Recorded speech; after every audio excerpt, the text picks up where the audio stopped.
it's going to go back to just how it just overall affects that community, how water just changes everything, how it's connected to everything. If you don't have water, uh, what does that mean for everything else? Your ability to go to school, your ability to prevent diseases, your ability to stop communicable spread, just in general.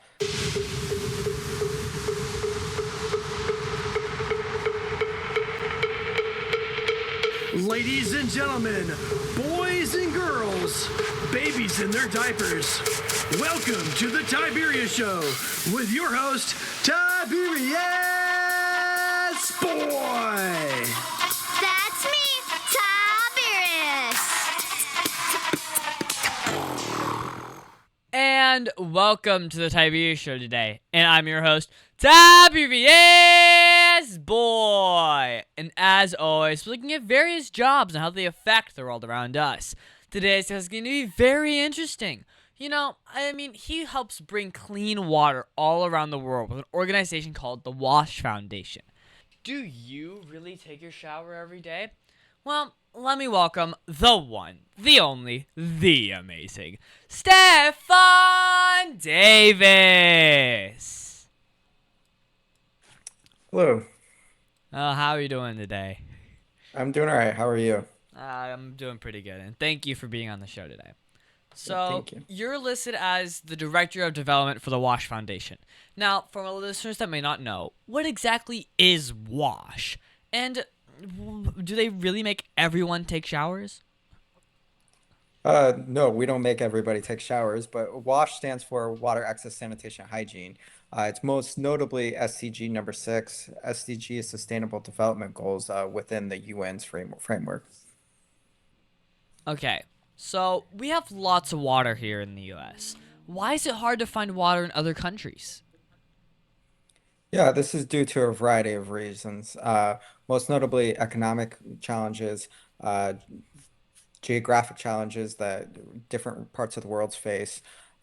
Different regions of the world, water isn't as readily available as here. And so there's climate change challenges within certain countries, droughts, floodings that actually contaminate other water sources. So it's a variety of challenges. Well, next is sanitation. Are you teaching people to use the bathroom and stuff? Well, sanitation it is the sanitation component within WASH is having to deal with yeah, the bodily functions at times. Keeping it separated from where you're making your food. There's certain times where organizations have to do what's called certifying certain areas as open defecation free zones. So ensuring that essentially people are not going to the bathroom in areas that can contaminate where they're living or where they're preparing food and things like that. Well, finally, we have hygiene. This is like washing your hands and stuff. But, are you seeing that there's some kids who don't have to wash their hands? So, of course, there's going to be some kids that don't wash their hands, but hygiene most definitely is going to go into the hand washing uh, behavior practices that we do. So, one of our programs that we call Wash in Schools is where we actually do teach the teachers on how to instruct their students and instruct people on proper hand washing practices within school systems and around them.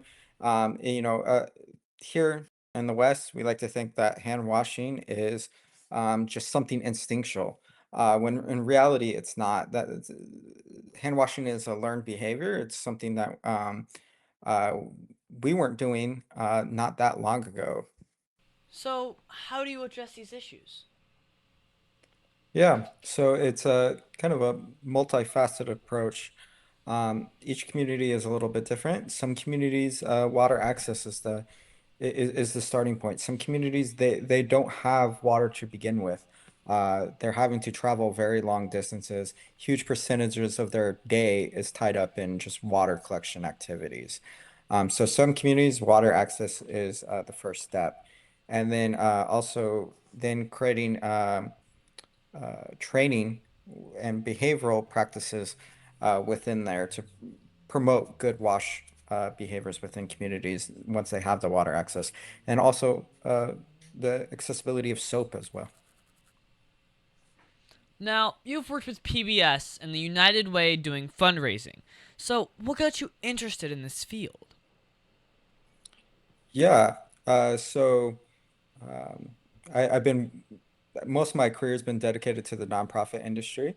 I would say fundraising is not something that a kid grows up wanting to uh, dive into just from the very nature of just it not being on their radar.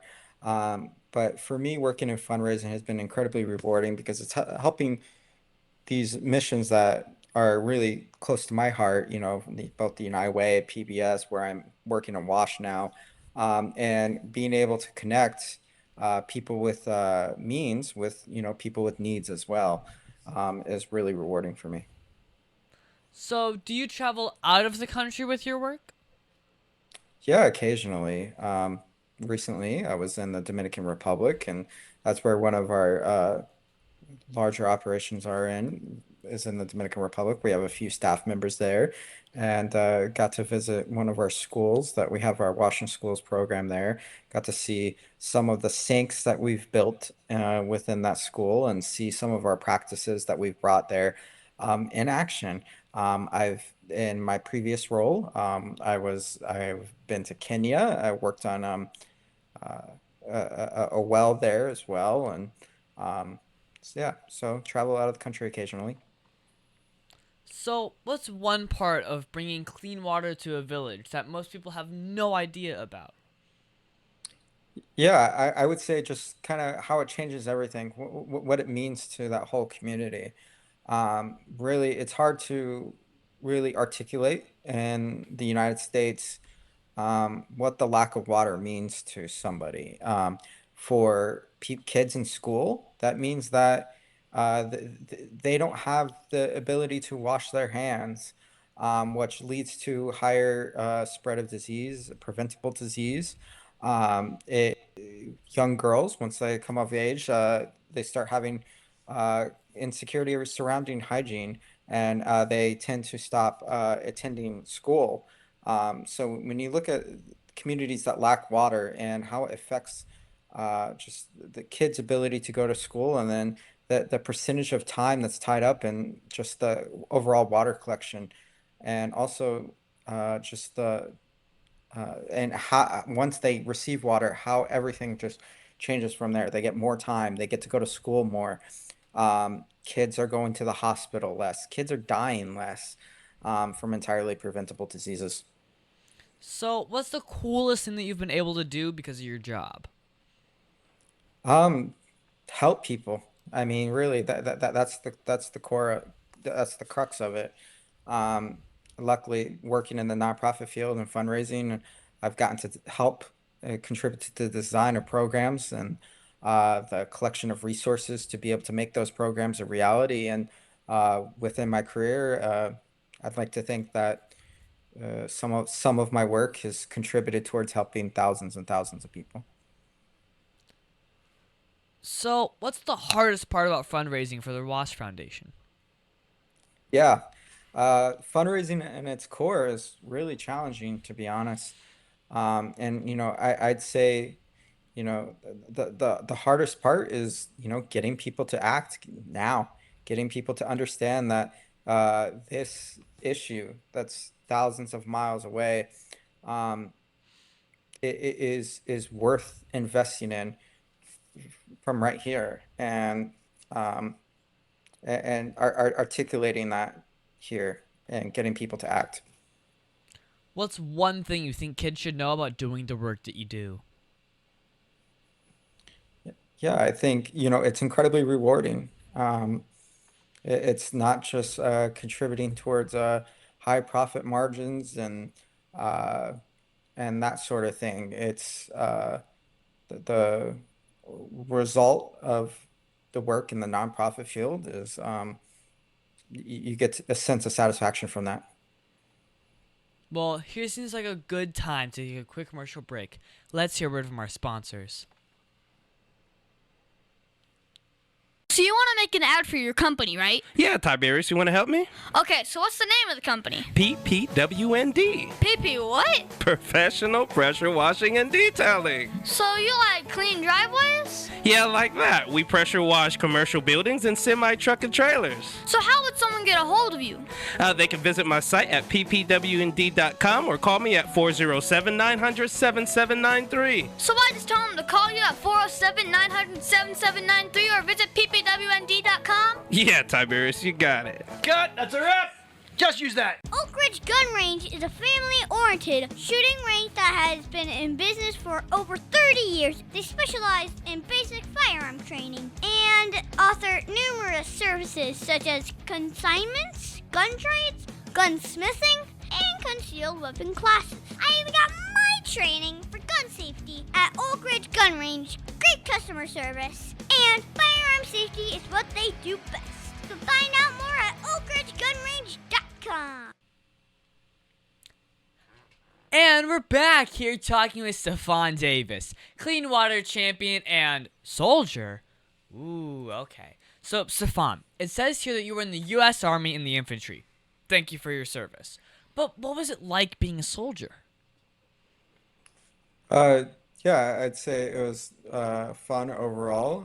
It had challenges at times. Sometimes it wasn't fun, but sometimes it obviously was, and you got to do some things that you otherwise wouldn't be able to do outside of the military. So, did anything from being a soldier help prepare you for the work that you do now? Yeah, most definitely. I'd say attention to detail. Uh, what it taught me, discipline, the ability to overcome challenges and obstacles. Uh, it definitely prepared me for most of what life has thrown at me. So, it says here that you worked to build wells in Kenya. How did the community react? Yeah, I'd say incredibly celebratory. You know, it, the one area that we installed a well was at a school. A whole lot of kids were extremely excited for just this simple thing that we all take for granted, which was water. Everybody was kind of coming around from the town to see it.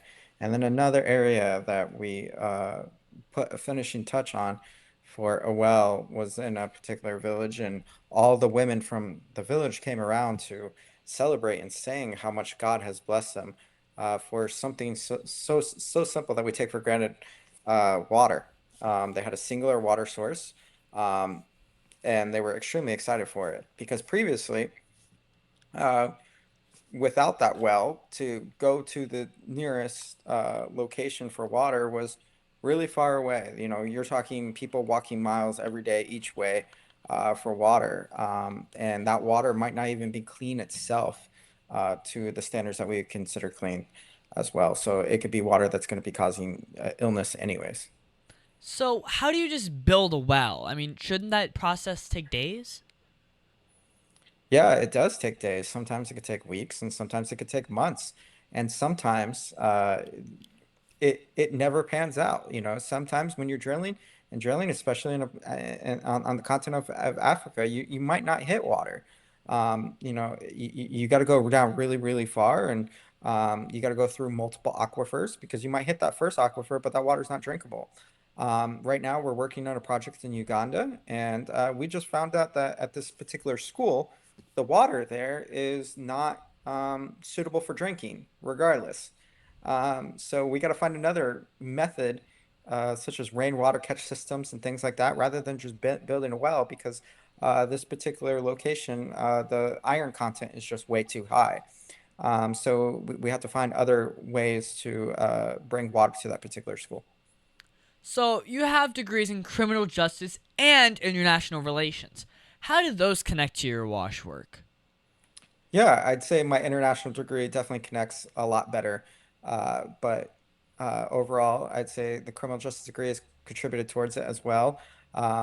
Just the overall skill that education brings, um, and I've applied that to other grants at other organizations that are tied to the Department of Justice and things like that, and overall grant writing ability. I'd say my international relations degree has been incredible helpful in understanding kind of the processes and inner workings of some of the systems that surround my work.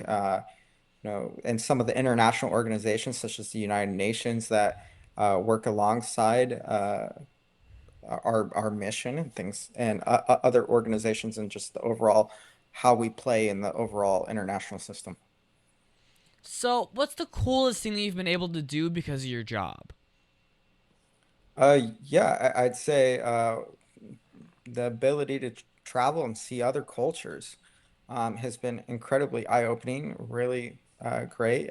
My favorite part is connecting with other communities different than my own and being able to see their world perspectives and how different their world perspectives might be from mine, but how much how much we have in common as well.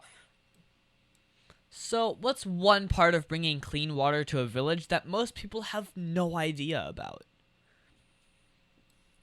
Yeah, I would say again, it's going to go back to just how it just overall affects that community, how water just changes everything, how it's connected to everything. If you don't have water, uh, what does that mean for everything else? Your ability to go to school, your ability to prevent diseases, your ability to stop communicable spread, just in general.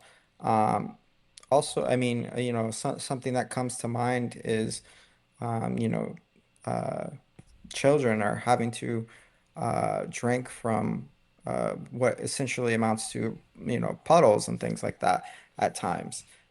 So being able to restore that dignity within that community, that really just should be a human right.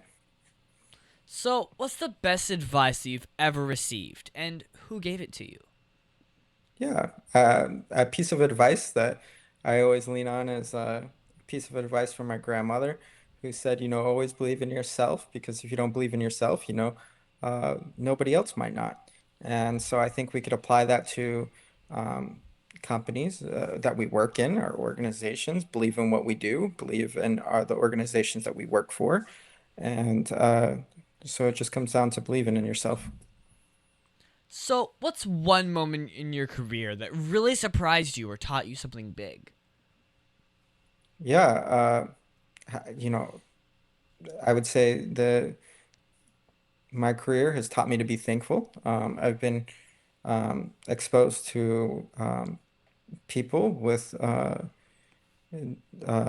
greater needs than I, and at times, and when working at the United Way, you often met um, people who were having a crisis in their lives, or they're at their lowest point for whatever reason. They don't have food, they don't have shelter. And then, working within the WASH community, you find people that don't have access to basic essentials such as water. So just overall, just to be thankful. So, why would a kid listening today want to grow up and do your job? Yeah, I think first and foremost, it's incredibly rewarding. Getting to know that what your work is doing is going towards helping people. Your work is uh, not just going towards just profit margins and whatnot, but also it's incredibly engaging, getting to engage with other international organizations, getting to engage um, uh, organizations such as UNICEF, which is tied to the UN, um, getting to meet other leaders around the world, and then also from just a purely economic standpoint for kids that are pondering their career as well, it does give them a path to loan forgiveness for their college degrees as well after 10 years. So there is a path for that for kids as well. Well, on that note, let's get a quick break to pay some bills. The Tiberius Show would like to thank one of their dedicated sponsors, Custom Designs Orlando. These guys are on Mills Avenue and do all sorts of stuff, ranging from photo ID badges, engraved signs, custom braille ADA signs, vinyl lettering to trophies and awards. The cool part about Custom Designs is they can ship products all over the United States. You can reach them at 407-898-0373 and tell them that Tiberius! sent you. Over 40 years, Lighthouse Central Florida has provided education, independent life skills, and job training to thousands of Central Floridians who live with blindness or any degree of vision loss. Whether it's picking out clothes in the morning or just moving around your community and serving Orange, Seminole, and Osceola counties, contact Lighthouse Central Florida at 407-898-2483 or visit them online at lighthousecfl.org. And we're back here with Stefan Davis. So, Stefan, how do you actually find and choose which communities to help? Yeah, so that's kind of a complex question. And so we do have a programs team. Most organizations are going to have the programs team, but it actually is quite a challenge at times to be able to find which communities to help. Some communities, the need is really high, but there might be certain other factors surrounding that complicate our ability to help. We're not going to be going into conflict zones, things like that. But also, some governments are harder to work with than other governments. Some governments are more welcoming to allow you to work in. Um, so being able to find places that allow us to operate and where we're able to operate safely to some degree within that region and be able to deliver services. So, what is a So conflict zone? yeah, so a conflict zone would be somewhere where there might be some form of ar armed conflict to some degree. It might not, some type of varying degree of combat or war or anything like that. Some regions have really high need that are experiencing conflicts, and so you don't have a lot of organizations that are working within those regions, unfortunately. So, why do some places still not have access to safe water in 2025? I mean, it's the big 25. Yeah, and I think it kind of goes back to my answer as well, where some regions are harder to operate in. Some regions have extreme economic hardships as well, where building certain things just isn't economically feasible. Certain communities are um, just haven't been reached yet as far as um, water access. Um, and then also, I would say um, uh, government factors, uh, climate factors as well. Some areas they used to have water and it's drying up for whatever reason, or people are having to migrate. That's a big problem right now, is a lot of people are having to move, and refugee zones might not have water. So, what kind of tools or technologies are used to dig a well or purify water? Yeah. So uh, drilling is definitely a very common practice. We call it borehole drilling. It's going to look like almost like a oil rig driller, a mini version of it. And it's going to drill straight down into the ground, just like you would have here, in certain communities that aren't tied to city water or county water, whatever it is. They're drilling down a certain amount of feet. Some communities, you have to go much further down depending on the geographic region it's in. Africa, you're going to have to go down probably further than some other regions, depending on the type of soil that they have and the ground that they have and things like that. Um, and so, yeah, you might have to go down further. So, what's one mistake people make when they think about global water problems? Yeah, I would say that one mistake that people make is assuming that it's a fault of the people that have lack of access to water. In reality, for a lot of people, it's at no fault of their own. They're just within the community that just doesn't have access for whatever reason that are surrounding them, and oftentimes the people that have the lack of access had no control over that. So, what should a kid do if they wanted to help? Yeah, I would say, educate themselves on kind of just the overall um, uh, problems that exist within it. You know, as a kid, I think filling yourself up with as much information as you can is usable, and also kids can take action as well. I've seen schools gather money, gather funds, and through whatever means and donate. I've seen kids volunteer as well. So there's a variety of outlets there. So, what have you learned about yourself during your career that you wish that you knew earlier? Yeah, I think, I've learned to play to my strengths. There's certain weaknesses that all of us inherently have, and I think rather than try to play strengthen your weaknesses that you have, play to your strengths that you have.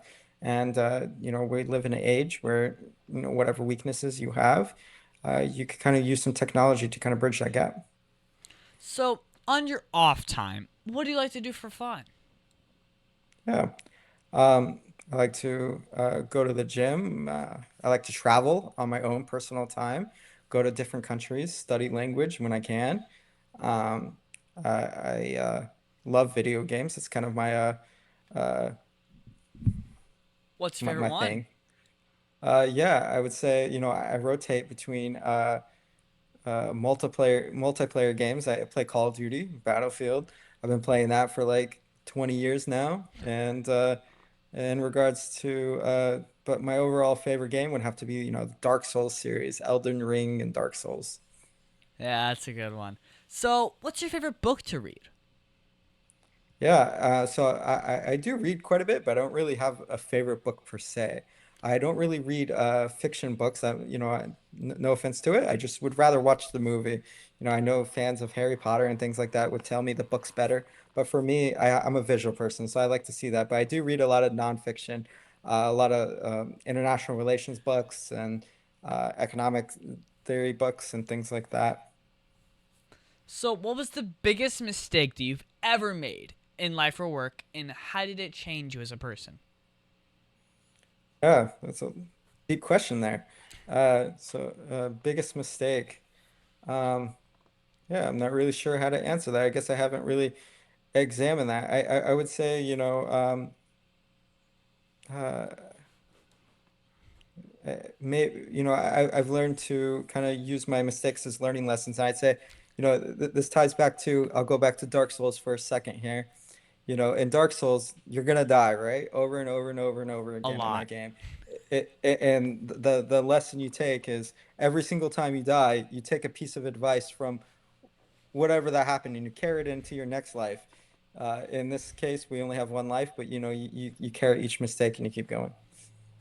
Okay, okay. Now, can you tell me that one story? Remember, this is a kid show, but that one story, well, that you're not supposed to tell me about. Come on, you can tell me. I Yeah, won't tell anyone. yeah. So yeah, I could tell you my one and only time I got written up or any type of disciplinary action within a employer is when I was in the army. I thought I could skip shaving one day, right? I thought I could skip shaving. I was only 17, so I thought for sure I could skip shaving, and it came out, and I had the evidence written on my face more ways than one. And I got a write up for skipping shaving, and I had to write a 400-word essay on why shaving is important to the mission and whatnot. Dang, that's rough. Yeah. Well, is there anything else you think my listeners should know about you and what you do? Yeah, I would say just kind of what I do is that um, there's people just like us all over the world, hundreds of millions of people. We're talking almost 10% of the population that just lack basic resources, wash resources, and to varying degrees. So there's a very large people within the world that are um, lacking these resources, and and there is something that we can do about it, and it's it's one of those things where it's entirely preventable, and we can take action. Yeah. So, do you have a Facebook or a website for my listeners who want to follow you? Yeah, so I don't really, me personally, I don't really use social media that much. But if there's the Wash Foundation that has social media, all the social medias, Instagram, Facebook, LinkedIn, all those type of things that post various updates and things like that as well. So, what is that one question that you think I forgot to ask you? Yeah, one question, uh, you know, I guess, uh, how can uh, kind of we solve this issue, I guess, which you might have asked that through various questions, but how can we solve the issue of wash? Well, how? Yeah, I think it's going to, I think it's incredibly complex approach, but I think, it's going to take a multifaceted approach with a lot of governments involved and a lot of teamwork between independent corporations and NGOs and individual people to kind of come together and decide to solve this issue. Well, thank you, Stefan, for being my special guest. Can you stick around for Math Corners? Yeah, no problem. Sweet. Aw, Dad, my computer's slow again and I can't play my games.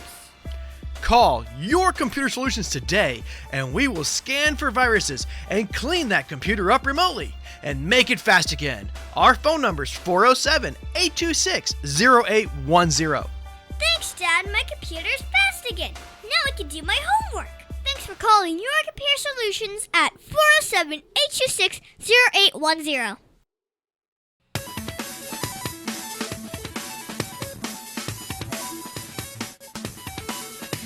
Tiberius' favorite subject, it's Math Corners! And thank you so much, Stefan, for helping me with Math Corners. This week, we're just going to multi-step word problems. My dad is always good at finding new problems for me to solve, and today, we're going to talk about, water filtering. I see, because you help with water projects. My dad's really reaching here. But a community is installing new water filters. Each water filter can clean 30 liters of water per hour. The community wants to clean 450 liters of water each day for drinking and cooking.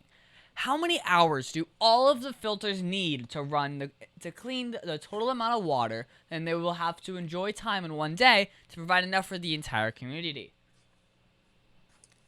You said 4,400? No, 450. Okay, 40. And each Okay. water filter can clean 30 liters of water per hour.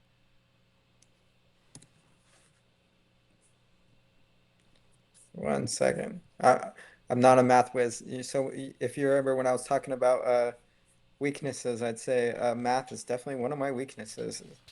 Let's Well, you see. know what? I think I got this problem. Don't worry. I think I got this one for you. Okay. So, this is a real world problem because organizations like the Wash Foundation do have to calculate how much clean water a community needs every day, especially when people depend on it for their survival. So, first you have to divide the total amount of water needed by how much one filter can clean per hour. So, 450 liters divided by 30 liters per hour is 15 hours total. Wait, this is like way easier than I thought. That means that the community needs 15 hours of filter operation each day to get enough safe water for everyone. And since that's less than 24, they can easily ensure that there's enough every single day. So, Stefan, do water engineers and nonprofits really have to plan this kind of math, or do they just push a button and clean water just magically appears like that? Yeah, they certainly have to plan that math, especially when considering what size well to bring to a community, or um, you know, eh, what what is it going to be able to support? There are water options that support larger communities, and there are water options that support smaller communities as well. Then also, if you're wanting to pipe it to other communities, you have to ensure that that water access point is going to be able to meet that demand, or uh, find a way to increase it, the water availability. Well, my teachers say that I'll always use math every single day. How do you use math when working on your global water projects? Yeah, I use math every single day, just like your teacher would say. And so, and everything I do is math.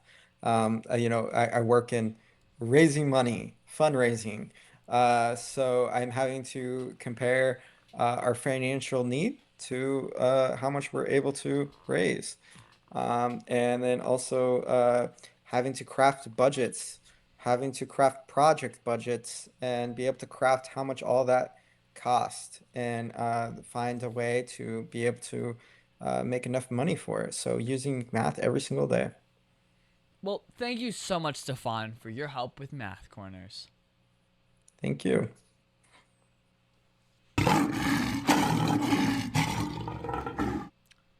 And now it's time for the Heart of a Lion.